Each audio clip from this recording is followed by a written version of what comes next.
ya. Agak lemas, tapi tetap harus semangat karena Bu Sita di sini suaranya sudah semangat nih. Ya. Mungkin kalau seringnya Bu Sita selalu semangat, berarti kalian harus lebih semangat daripada Bu Sita. Ya. Oke. Sebelum kalian siang tadi yang laki-laki habis makan, sudah pada makan apa belum? Nanti Bu Sita ngomong lapar Bu, jadi ngantuk kayak gitu. Belum makan Bu, perutnya kriuk pengen tidur aja Bu, gitu. Sudah makan apa belum? Yang perempuan? Sudah. Berarti udah sholat semua ya? Oke. Nanti Bu Sita berikan layanan. Kalian nanti bisa bertanya ke Bu Sita, kita bisa sharing. Sebelum masuk ke bagian berikutnya, Bu Sita pengen absen dulu satu persatu, ya. Anu, Dea, Pandi, Mela,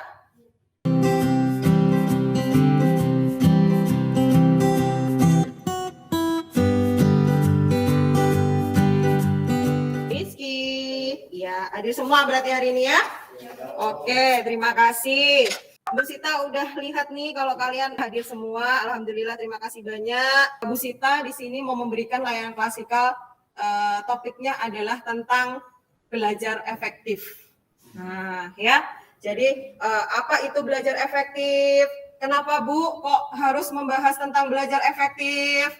Ada apa nih Bu? Kok kita dikumpulin kok bahasnya tentang belajar efektif Bu? Nah, mungkin ada pertanyaan di kepala kalian.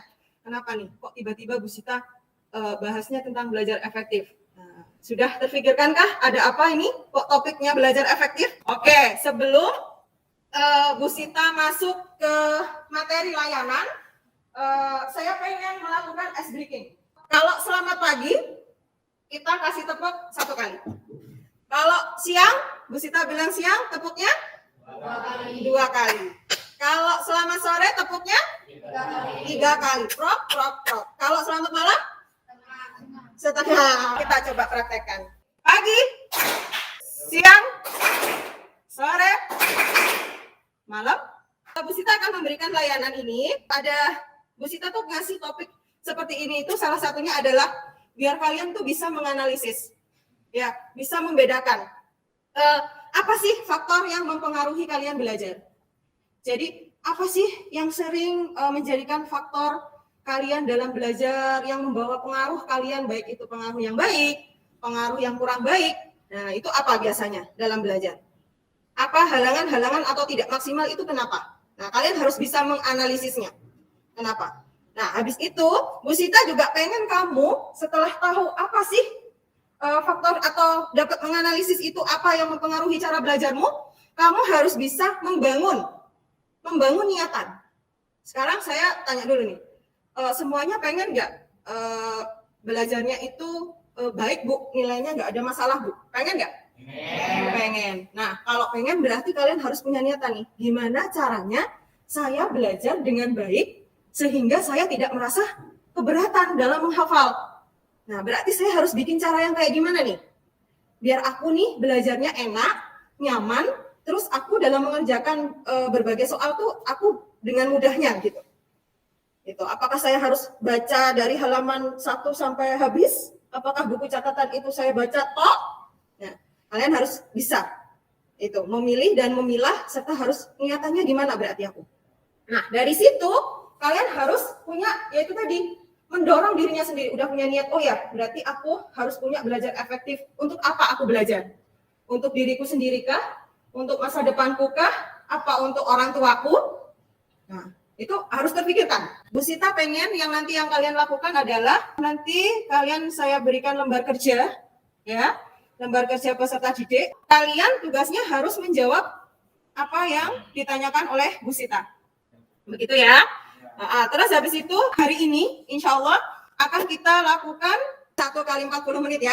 Saya pengen tahu nih pengalaman kalian dalam topiknya Bu Sita. Apa tadi topiknya?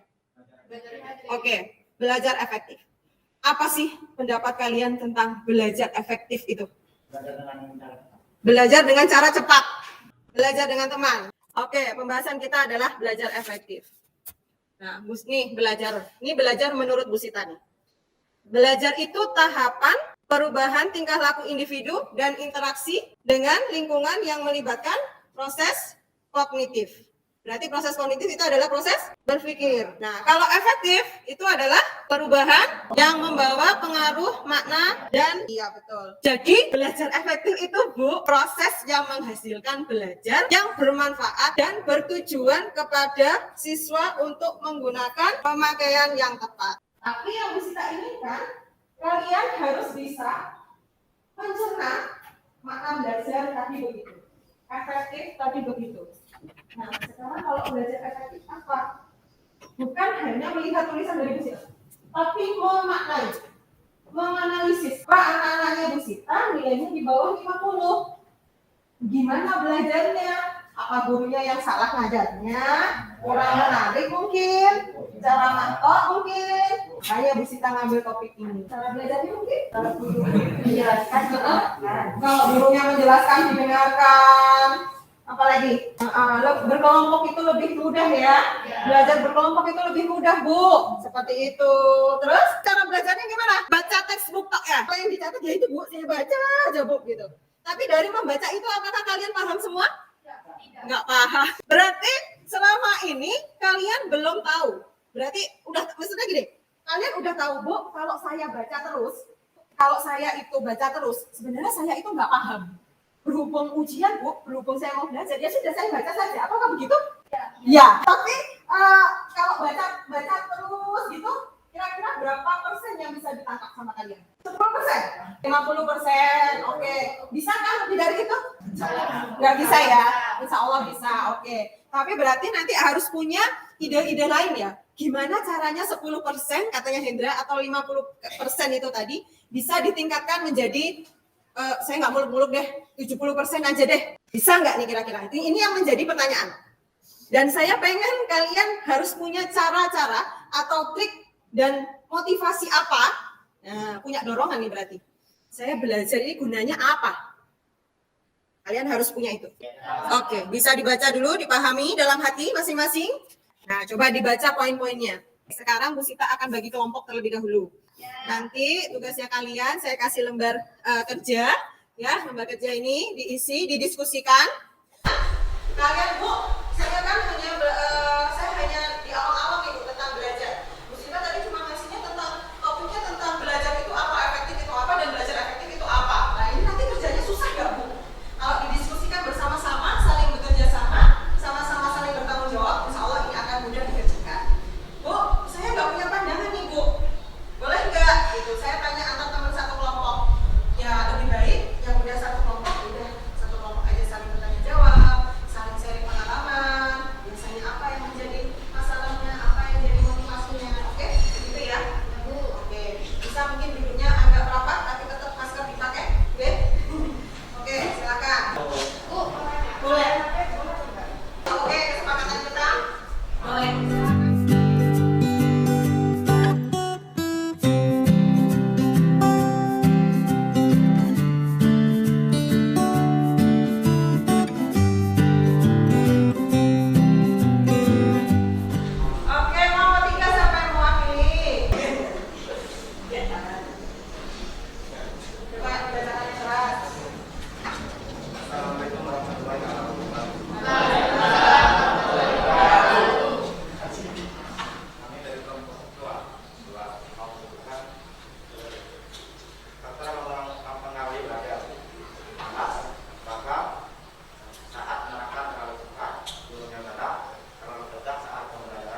siswanya tadi kelompok 1 bilang, Bu, temennya tuh ngajak ngobrol aja Bu, gitu. Jadi saya nggak dengerin, nggak fokus Bu, gurunya lagi nerangin.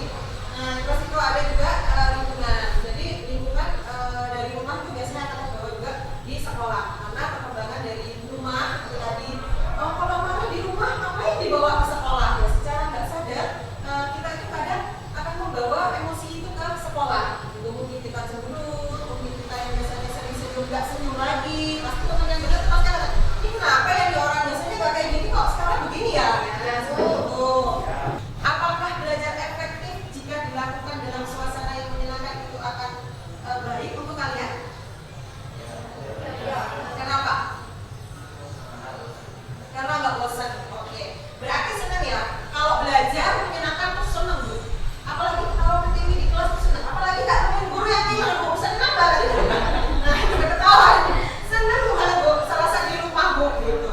Tapi kalian juga harus ingat, Rosita juga nggak pengen nanti kalau ketemu guru yang lemah lembut, enak diajak ngomong, terus kalian jadi berubah sopan santun, cara menghormati. Rosita nggak pengen seperti itu ya. Ada pertanyaan?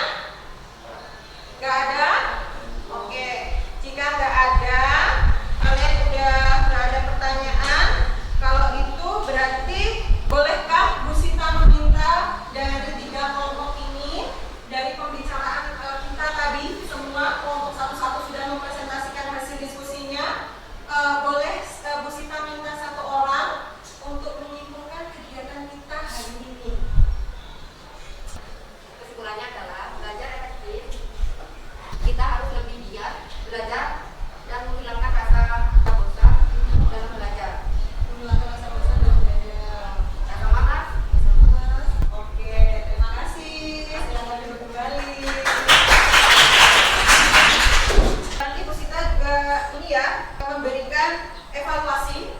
Selain Bu Sita kasih link untuk kalian lihat di rumah, Bu Sita juga akan memberikan suatu evaluasi. Gampang kok nanti pertanyaannya. Saya kirim lewat WA grup. Kita kan udah masuk grup ya. Nanti saya kirim WA grup. Nanti evaluasinya dikerjakan pakai Google Form. Tenang.